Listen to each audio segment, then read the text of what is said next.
Some people need to hear ocean waves crashing to fall asleep, while others prefer falling asleep to the sound of rain. One person might sleep with their mouth open, while another tosses and turns all night long. And some people have no problem waking up at 5 a.m., but for others, hitting the snooze button is a necessity.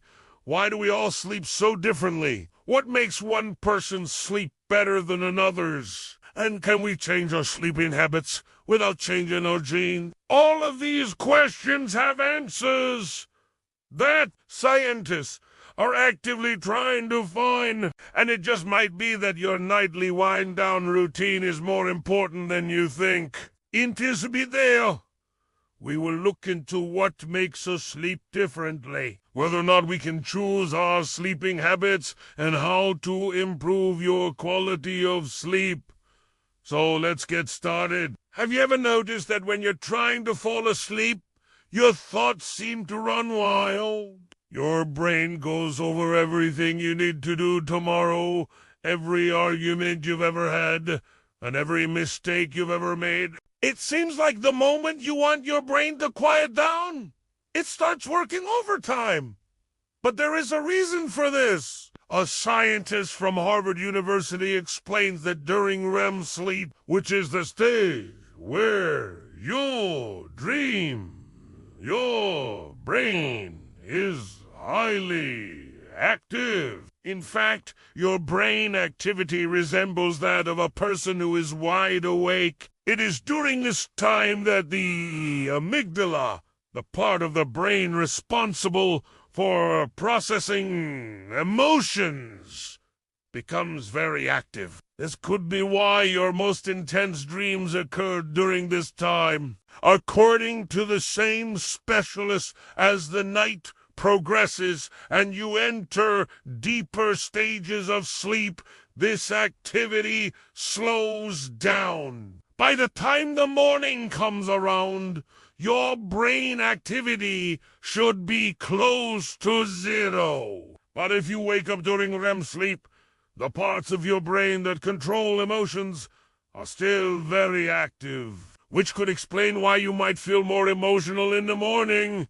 It's not just your thoughts that make sleeping difficult. For example, some people can't sleep without their mouth open, while others must sleep with their mouths open, or else they can't breathe. So why do some people breathe through their noses when they sleep, and others prefer mouth breathing? Mouth breathing when sleeping has been linked to childhood allergies, according to research conducted by Northwestern University. Children who have enlarged tonsils and adenoids are more likely to develop mouth-breathing habits. Enlarged tonsils can block a child's upper airway, causing them to breathe through their mouths. However, studies have also shown that many mouth breathers don't have enlarged tonsils, which suggests that other factors might be at play as well. One of those factors could be genetic. Studies have found a link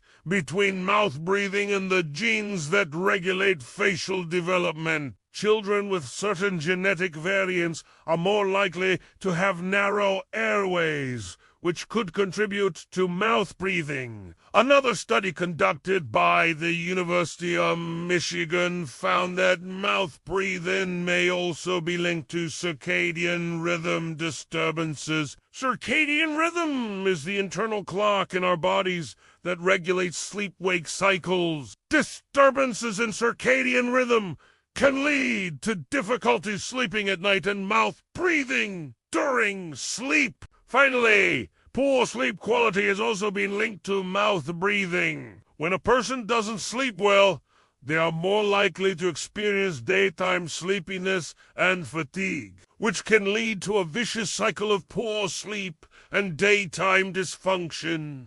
While we now know that allergies, genetics, circadian rhythm disturbances, and poor sleep quality may contribute to mouth breathing, more research is needed to fully understand the causes of this behavior. As we have already established, some people prefer to sleep on their backs, while others always sleep facing down. Some people can't sleep unless they are on their sides, and others have no preference at all. So why do we sleep in different positions?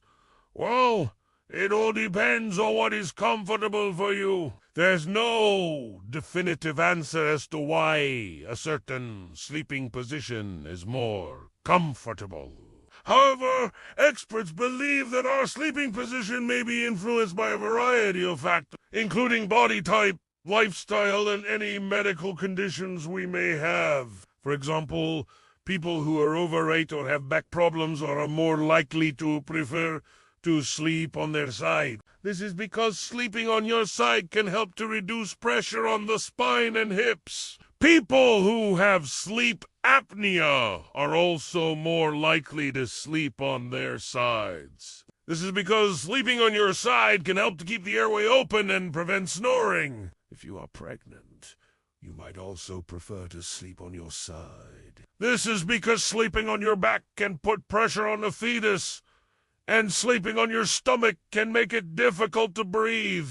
Ultimately, the best sleeping position is the one that is most comfortable for you. If you have any concerns about your sleeping position, be sure to speak with your doctor. Scientists have come to the conclusion that our sleeping position does affect our sleep quality. According to a recent study, people who sleep on their left sides report higher levels of sleep quality than those who sleep on their right sides. On average, left side sleepers are also more likely to report that they sleep through the night without interruption. There are many people who cannot sleep until their rooms are completely dark.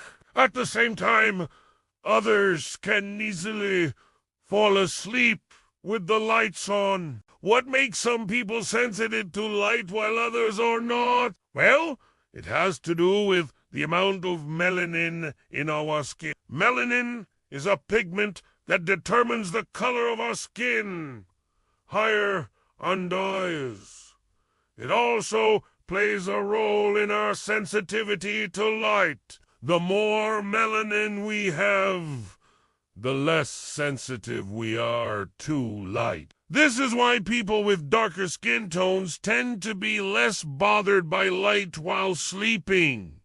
It also affects our ability to see colors. People with darker skin tones have a harder time seeing shades of light and pastel colors because they have more melanin in their eyes. While people with lighter skin tones have an easier time seeing these colors, they are also more sensitive to bright lights. Now, let's talk about noise. Some people can fall asleep despite loud noises going on around them, while others can't sleep if there is even a pin drop in the silence. Research suggests that our ability to sleep through noise is also determined by our genes. Studies have identified several genes that are associated with our ability to sleep through noise. These genes play a role in regulating our circadian rhythm and controlling our response to stress. People with certain genetic variants are more likely to be able to sleep through noise, while others may find it more disruptive. We all have different needs when it comes to sleep. Some people need 8 hours of sleep per night, while others only need 6. Some people need to sleep at the same time every night, while others can stay up late and sleep in late without feeling tired. So what makes some people need more sleep than others? Well, it has to do with their genetics. Studies have identified several genes that are associated with our need for sleep. These genes play a role in regulating our circadian rhythm and controlling our response to sleep deprivation. People with certain genetic variants may need more sleep than others. For example, according to a recent study conducted by the University of Pennsylvania, people who have a genetic variant of the gene that controls the production of a hormone called melatonin may need more sleep.